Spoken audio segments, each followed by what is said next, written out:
Thunder and lightning signal a special event at the royal court, where the king is choosing his queen in the other world. Our female lead, Yao Liang, has just been heartbroken and lost her job, truly a harsh blow. While lamenting to the heavens, she is unexpectedly transported to an ancient world. At the court, it's announced that the queen has fled with a square-faced guard, infuriating the Empress Dowager. She asks the national master to change the date, but it's not possible. Missing it might bring divine calamity. A court official suggests Princess Fei Ni as the best choice for queen, citing her virtuous and gentle nature and close relation to the king, childhood sweethearts. But the king firmly objects.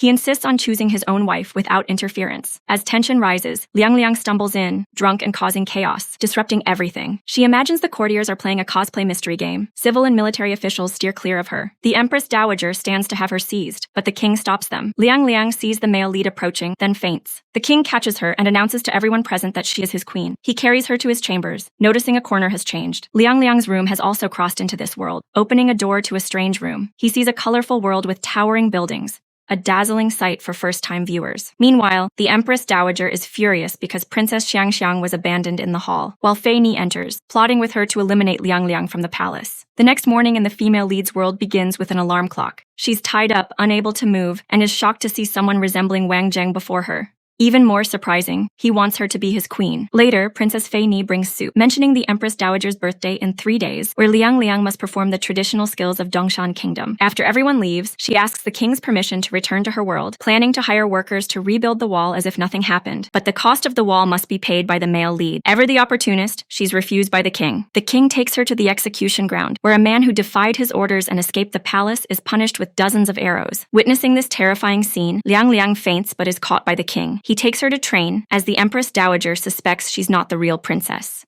She must learn Princess Xiang's skills, starting with iron sand palm, capable of breaking bricks with one strike. Princess Xiang could not only break bricks but also retrieve seeds from fire, her signature skill. Lastly, she must smash rocks on her chest. As a new queen, mastering these in 3 days is incredibly tough. Liang uses her acting skills to cope. After retrieving seeds from fire and breaking bricks barehanded, her hands are nearly ruined. She wants to return to her room for medicine. Finding pepper spray, she sprays it in the king's face, thinking she can escape, but the king had locked the room beforehand. He draws his sword, scaring her. She runs, bumping into a cabinet, causing a vase to fall. He catches it in time. She bandages his wound, and they strategize. She agrees to act as his queen to deal with the Empress Dowager. Then they'll part ways. If not, the king must pay for the wall and the robot vacuum he destroyed. As they prepare for bed, Liang discusses her salary as queen. The king agrees instantly, as long as she names her price. When she tries to use the bathroom, he stops her, fearing she'll escape. This guy is cautious. With such a hard basin, who could break it? The day of the queen's debut at court arrives. She must perform her extraordinary skills before everyone,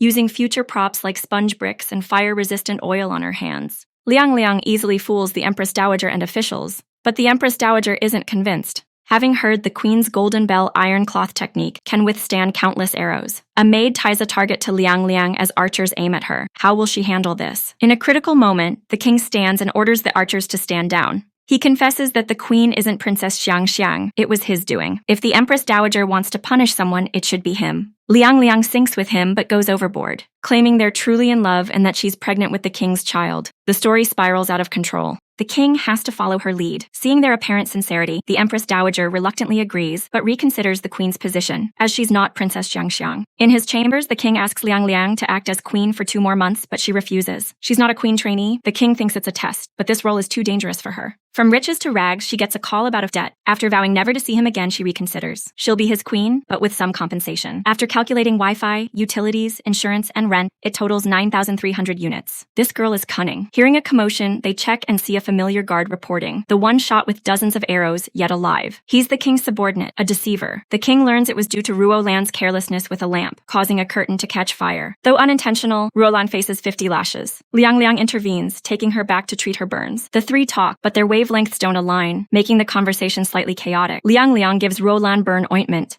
instructing her to apply it once or twice daily for a week. She also gives her a lighter, a powerful 21st century tool. Ruolan brings it to the Empress Dowager's quarters, shocking her. She's determined to expose Liang's true face. When people marry, the men do chores, but here, the king only eats and reads magazines. He tosses Liang a gold bar, and she cleans every detail of his room like she's multiplied into 10 people. That evening, while strolling, she sees people using inconvenient lanterns and teaches them to use flashlights. While joyfully instructing, she accidentally shines it on the national master, who calls her a demon. blaming her for the recent demonic aura in the palace. He performs a ritual and finds her using demonic objects. After investigating, they find face wash, nail clippers, lipstick, and other items, all deemed demonic. While the king is away, they decide to hang her. The king returns, saving her from a dire situation. Despite his explanations, the Empress Dowager believes he's been bewitched and needs rescuing. As things grow more chaotic, Liang Liang takes a bold risk, claiming she's not a demon but a fairy. Everyone is stunned by her audacity. They call it absurd, but if she can prove she's a fairy, the Empress Dowager will spare her. She's given 1 incense stick's time to prepare. If she escapes, the queen's position will be vacant, and Fei Ni will take over. With the key from the king, she hurries back, grabbing the items they confiscated. As the incense nears its end, officials push Fei Ni as the top candidate for queen. The king is tired of hearing these matchmaking attempts. Just when it seems the Empress Dowager's plan will succeed, Liang Liang appears with 21st century items, glowing like a fairy descended to save her husband. Using smart devices, she projects an image of Guanyin Bodhisattva, making everyone bow in awe. Adding Guanyin's voice elevates her to a divine level. In this foreign land, following the fairy's decrees brings health and prosperity, while defiance leads to misfortune and illness. Her bold claims convince even the national master, who kneels in submission. Only the Empress Dowager remains skeptical. Back in her room, with the key, the king agrees to let her go without breaking their deal. Overjoyed, she gets a call from her ex-boyfriend, telling her not to attend a class reunion because Linda doesn't want to see her. Angry, she slams the phone, seeing the photo of that cat and chicken couple, then looking at the handsome man before her, resembling Wang Zheng. She decides to bring him to the party to erase her humiliation. After trying on countless outfits, they find the perfect one. Watch out, their outfits and accessories are dazzling. She coaches the male lead on lines to impress her friends at the party.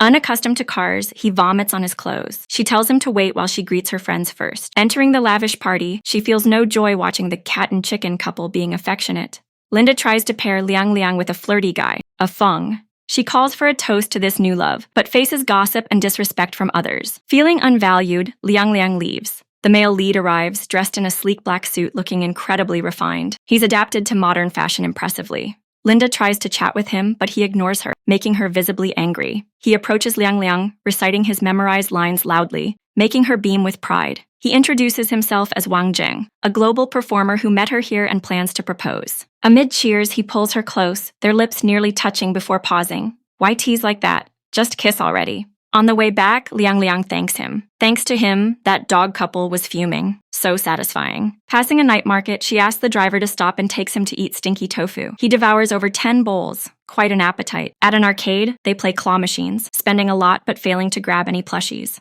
At a mall, with his limitless affection and funds, he buys every outfit in the store, except those she dislikes. A boyfriend like this would be a dream. Meanwhile, the Empress Dowager plots with the national master, but he's subdued by 21st century gadgets. Hearing General Ta has returned, Liang Liang's good days seem numbered. General Ta is highly respected, welcomed by maids and officials alike. At her room, Liang Liang needs the bathroom, but the king doesn't know how to open the lock and breaks it, forcing her to find another restroom. That night, General Ta returns and opens a secret room with a remote, suggesting Liang Liang isn't the first to cross into this world. But the room lacks what he seeks. General Ta visits the Empress Dowager and Fei Ni, who complain about the demoness bewitching the king. General Ta captures her. They talk, revealing she's his subordinate in the real world. He asks if she took the time machine. She recounts the whole story, explaining that a crack in the wall brought her here. He unties her to inspect the cracked wall. Meanwhile, the Empress Dowager receives fairy treasures from the 21st century, sent by General Ta when he captured Liang Liang. She believes General Ta will make Liang Liang suffer. While chatting with a colleague, the male lead learns the company went bankrupt. The secretary fled with the money, enraging him. He makes a deal with Liang Liang, find the thief, and he'll pay her 6 months' salary. Liang Liang agrees instantly. In her room, the male lead notices his small potted plant, the only thing left after the chaos, as they took all her valuable items. Holding the pot, he returns to his room and sees General Ta untying Liang Liang. Mistaking his intentions, the male lead rushes to push him away. As he's about to deal with him, Liang Liang stops him. At a lavish hot pot feast, General Ta reveals to them he's a tech enthusiast who accidentally activated a time machine, arriving here and stumbling into the role of general. The male lead, a merchant from an ideal kingdom, wonders how he won countless battles. It's thanks to modern technology. A drone helped him scout enemy formations. His feared Ta-style fist is just their exercise routine. Even Liang Liang knows this. She offers the king a can of beer, which he finds delicious. Beer with warm hot pot. Perfect. Liang Liang asks why he struggles as a general in this ancient world, when his family is wealthy enough for a life of luxury. Is it because of a woman? Meanwhile, the Empress Dowager trusts General Ta to eliminate the demoness.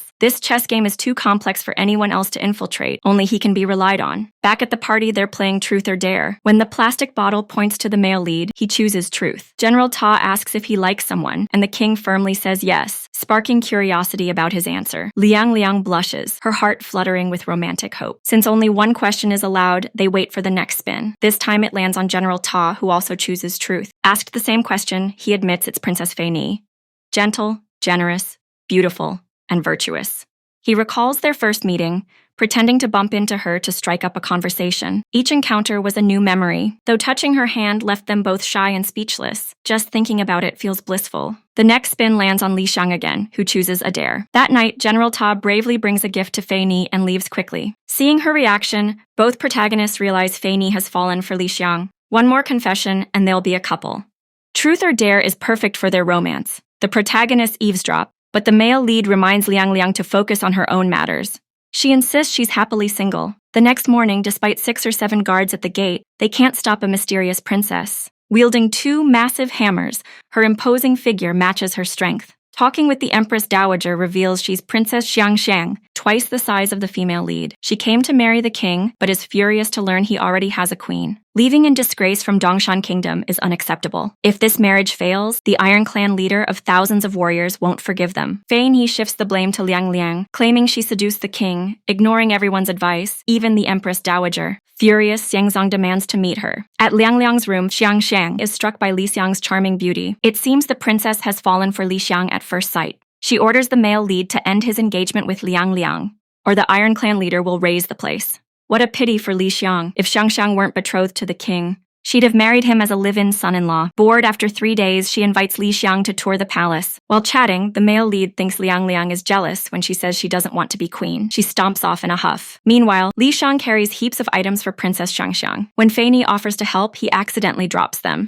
His good looks earn him Xiangxiang's forgiveness. Fei Ni feels a bit slighted. Their beautiful romance has turned into a love triangle. Carrying items is exhausting. And at dinner, Xiangxiang eats everything. As a gentleman, Li Xiang insists on paying. While distracted, a drunkard harasses Fei Ni. Li Xiang pulls her back. Xiangxiang prepares to teach the man a lesson, but Fei Ni stops her, saying General Ta's famous Ta-style fist will make him flee. Li Xiang steps back, performing his rhythmic exercise. Activating moves mesmerize the drunkard, who falls asleep watching. Xiangxiang, observing from afar, is impressed. Back at the Empress Dowager's quarters, she wants to take General Ta with her. The Empress Dowager agrees but has a hidden plan. Meanwhile, Li Xiang is drunk with the protagonists. If he marries Xiangxiang, he'll return to his world. But what about Fei Ni? Overindulging, he steps out to clear his mind, leaving the protagonists alone. Half drunk, Liang Liang is led to the room by the male lead. They share a bed separated by a curtain. Unaware, Liang Liang crosses over, pulling the curtain down and hugging him. Smiling, she murmurs she's glad he's not marrying someone else. Overjoyed by her heartfelt confession, the male lead kisses her forehead. What happens next is unclear. The next morning, Liang Liang is shocked to find them side by side, curtain gone. The male lead teases that she hugged him, saying she wanted to kiss and marry him. Only heaven, earth, and the king know. Behind Liang Liang, Li Xiang overhears everything. Princess Guoni came to say the Empress Dowager summoned them, but seeing them so intimate, she left. So embarrassing. The scene shifts, and everyone gathers to bid farewell to a court official, marrying into another state. Li Xiang must visit the Yima Spring to perform a ritual for the goddess Niang Niang. The powerful fairy queen must accompany them to oversee the ceremony, as the national master, outdone by her, has gone to the mountains to cultivate. All spiritual duties in the court now fall to the fairy queen. They say their goodbyes and set off.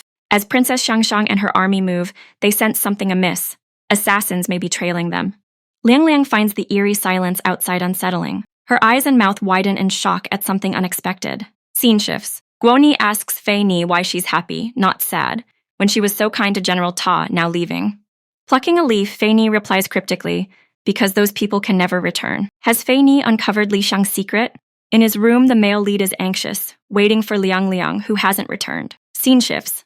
Liang Liang and Xiangxiang have been captured. Liang Liang realizes they've been trapped by last season's archery champion, the Empress Dowager. Xiangxiang insists the Empress Dowager is kind and would never do this. Liang Liang explains the Empress Dowager wants Fei Ni as queen and their obstacles. Killing in the palace is impossible, so they were lured outside. Xiangxiang still doesn't believe, thinking Liang Liang is a demoness deceiving her. This princess is hopeless. Too much food has dulled her mind. As they argue, 2 bandits enter. After talking, Xiangxiang realizes it's the Empress Dowager's doing. The bandit leader's son is dying and needs a maiden to dispel evil. Previous captives were useless and killed. They bought Liang Liang for 200 taels. criminals, but Xiangxiang was free, so they plan to kill her. Liang Liang begs them to let Xiangxiang serve as a foot washing maid, saving both their lives. Meanwhile, the king learns Liang Liang was kidnapped by bandits and sets out to rescue her. Searching all day, he finds no trace, unable to eat from worry. At the wedding, Liang Liang is cheerful, enjoying the feast, while the king is miserable. Li Sang tells Fei Ni he's leaving, unable to marry Xiangxiang. Discussing Liang Liang's disappearance, Fei Ni accidentally reveals a key detail, piquing Li Xiang's curiosity. She refuses to share her secret, so he leaves without a promise to meet again. Liang Liang gives the bandit leader's son a fever-reducing pill from the 21st century, saving Xiangxiang. In her room, Fei Ni regrets letting General Ta go, now indispensable to her. Opening the silk pouch he gave her, she finds his note. Princess Fei Ni is the kindest woman I've met, pure and radiant as the moon. Moved, Fei Ni resolves to find General Ta. As he prepares to leave, she stops him, regretting her actions. She reveals where the queen is held. Liang Liang and Xiangxiang are escaping smoothly when they knock over a dog's rice bowl. Despite pleading, the dog barks loudly, alerting the bandits. The leader orders their execution, but the king arrives just in time to save them. The bandits don't believe he's the king and queen, as he brought only a few weak soldiers. As they prepare to fight, a maid announces the leader's son has awakened, astonishing everyone. The boy, bedridden for a year, is finally conscious. The exorcism worked, but Liang Liang calls it superstition. The boy recovered due to her medicine. She says the leader's random medicines worsened his condition. Thinking she's mocking his ignorance, he orders his men to hold a blade to Xiangxiang's neck. Liang Liang calmly says if he kills her, she won't treat his son. Since his son's illness is incurable, why not let her try? The leader agrees and leaves, ordering tight surveillance. Liang Liang is confident she can cure him in 3 to 4 days, as this illness is common in her hometown. Revealing this secret disappoints the Empress Dowager. Wise at home, foolish abroad. Fei Ni refuses to use such tactics to become queen. The Empress Dowager insists it's but a necessity for power. With nothing more to say, she dismisses Fei Ni, who's left fuming. Sitting alone crying, she notices a robot vacuum. Following it, she reaches Liang Liang's room, stunned by strange objects. Opening a door, she sees a new, mysterious world. Helping the bandit leader's son recover earns Liang Liang great respect. He wonders what elixir restored his son so quickly. Simple, 21st century anti-inflammatory antibiotics. The bandits, confused, ask what antibiotics are. Best not to explain, they wouldn't understand. In the modern world, Fei Ni nearly gets hit by a truck but is saved by Li Xiang. She hugs him, sobbing, thinking he'd ignore her. He comforts her. I'll be there when you need me. This incident deepens their bond. After saving the bandit leader's son, Liang Liang is treated like an A-list star. They warmly bid her farewell, promising to live virtuously and abandon evil. Back in her room, she tells the male lead she wants to write a national health guide to promote wellness and longevity. Impressed by her dedication, he fears it's a dream and he'll wake up without her. During their sweet talk, a maid interrupts with a letter from Xiangxiang. Though she didn't bring back a fiancé, she gained a friend in Liang Liang. If trouble arises, send a letter, and Xiangxiang will bring Dongshan's Iron Clan warriors to help. She's kind, but her mouth is a bit big. Suddenly, Fei Ni's voice rings out and all three turn. Fei Ni now knows everything but can't blame Li Xiang. It's all because the robot vacuum rolled in, exposing the truth. Fei Ni often whispered ideas to the Empress Dowager to eliminate the female lead, so her words to Liang Liang are no longer trusted. But with everyone's earnest persuasion, Liang Liang forgives her. As they plan to celebrate, Liang Liang gets a call from brother Enyu. Her face changes 180 degrees. She immediately takes a car back to her hometown with the male lead.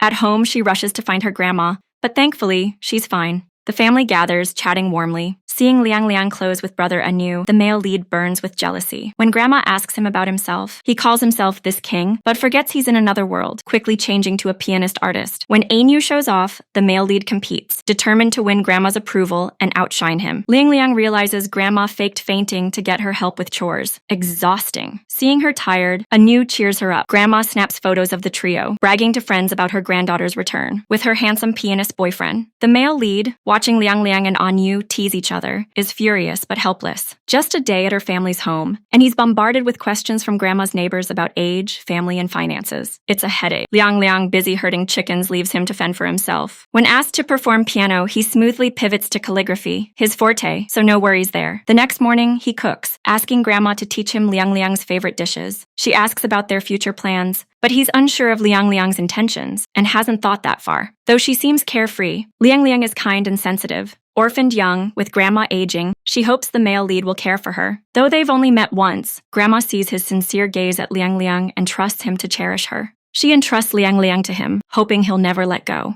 Scene shifts. They play joyfully, smiles radiant. He gently kisses her and confesses, as grandma approved their union. But she says, "Aren't we just roommates?" Her words sting, and he turns away. hurt. Before he can leave, she grabs him, kissing his cheek. His heart skips a beat at the surprise. Hand in hand, they walk along a small stream, filled with laughter and romance, as if time pauses for them. Meanwhile, Li Xiang cheers for his team's goal when the wall suddenly activates. After visiting Grandma, Liang Liang and the male lead return to their usual life. On the bus, he gives her a box of her childhood items with a note and dowry from Grandma, who hopes they'll visit often. At court, Prince Hu appears, the king's younger brother, surprising him by returning unannounced. In the corridor, he notices oddities. Maids using strange objects he's never seen, sweeping and cleaning. Meeting maids, they don't kneel but greet him with, "Hello, Prince Ho." After a reminder, they kneel, explaining the queen's new rule. Maids and servants no longer need to bow to nobles or officials. He lets them rise and asks about glasses a maid wears. Her poor eyesight was fixed by the fairy queen's heavenly lens. Everyone carries ID cards with portraits drawn by the queen's small box for identity verification. After training at Grandma's, the male lead masters Liang Liang's favorite dishes. Cooking is now his duty. He leans close, wiping rice from her pouting lips. This girl seizes every moment. Hearing Prince Hu's return, he visits him. The brothers reunite joyfully. The palace has changed with new laws from the queen.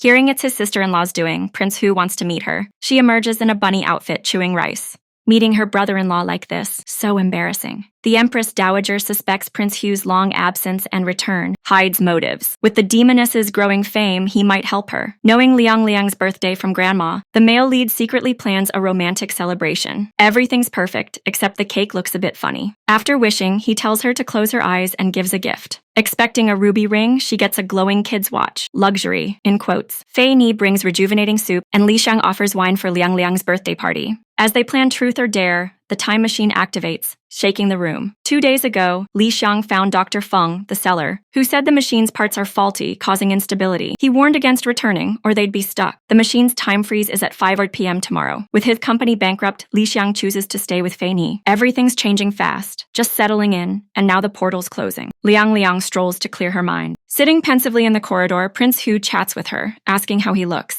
Her reply, gentle, elegant, jade-like, pleases him. He confesses he likes her, but she firmly rejects him and leaves. A maid with a camera, sent by the Empress Dowager, captures him holding her hand and reports to her for a scheme. The king, passing by, overhears maids gossiping about who, him or Prince Ho, will win the queen's heart. He fines them a month's salary, threatening expulsion and flogging for repeating it. In his office, troubled by Liang Liang and Prince Hu, he politely declines her request to talk. Even he doesn't understand his current mood. Scene shifts. The Empress Dowager poses for photos in the ancient world, living her best virtual life. Delighted by Guoni's photos, she praises the demoness's useful treasure, but asks about the king and Liang Liang. They're fighting, easing her anger. The male lead approaches Liang Liang to talk, but she's distracted. She's job hunting, possibly preparing to leave if the time rift closes. The male lead isn't attached to his title, but his people need him, so he feels responsible. That night, he can't sleep, calling for Liang Liang, but she doesn't answer. Their bond seems to be fading. The next morning, he finds her letter suggesting they part to plan their futures. She visits Grandma alone. Sensing trouble, Grandma listens as Liang Liang explains he's from a parallel world,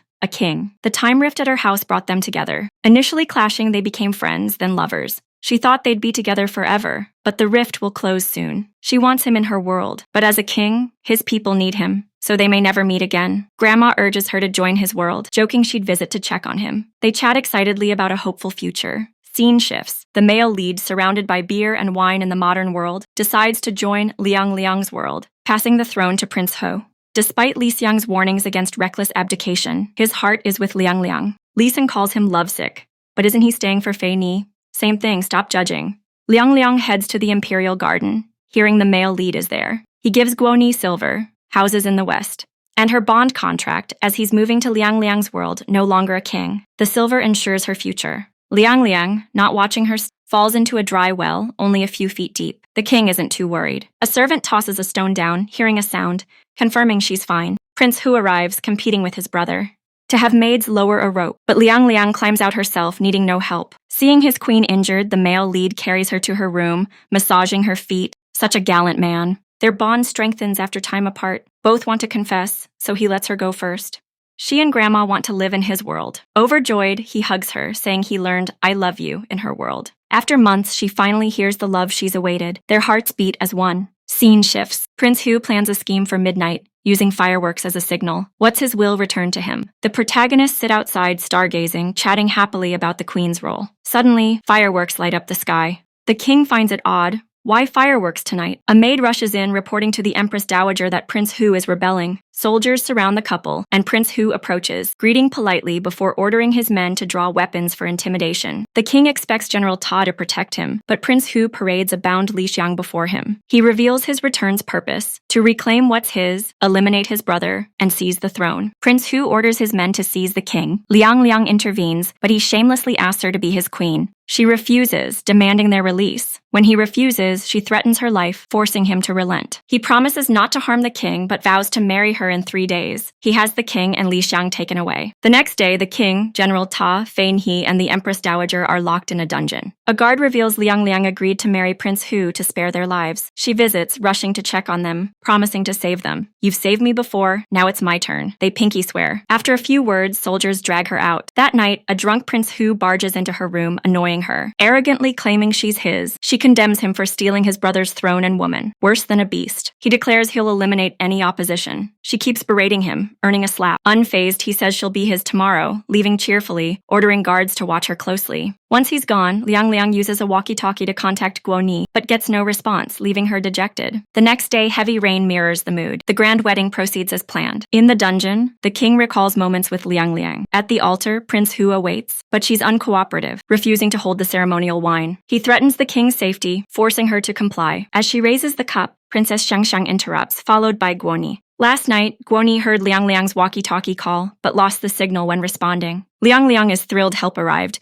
but Prince Hu grabs her, shouting for his men to deal with them. No one comes. Xingsang says she captured them all, but Prince Hu, disbelieving, keeps calling. A soldier reports Dongshan Kingdom's army has stormed the capital, defeating the generals who surrendered. The court panics. The king arrives, embracing Liang Liang. Prince Hu, in shock, collapses. Reunited, the couple is overjoyed, pinky swearing again. Li Xiang, seeing Shangshang, is startled. That night, Shangshang visits General Ta. Returning to Dongshan, she gifts him her heavy hammers. So heavy he drags them. The next day, Shangshang ties Prince Hu to a horse. Seeing his potential, she takes him to Dongshan. If he serves well, she'll grant him status. Unable to resist, the villain follows her. The protagonists pact to move to the other world permanently. Liang Liang gets a call from a new. Grandma fainted. She rushes to visit, leaving the male lead behind. At the hospital, she's told to prepare mentally. Sitting with Grandma, she talks at length. Now frail, Grandma can't keep her promise to join her. The watch on Liang Liang's wrist beeps. Grandma knows her granddaughter must leave. She urges Liang Liang to be happy, which is enough for her. Meanwhile, the male lead's watch beeps incessantly. Fei Ni and Li Xiang wait, but Liang Liang hasn't returned. And the time rift is closing. Liang Liang races to make it back in time, but time keeps moving.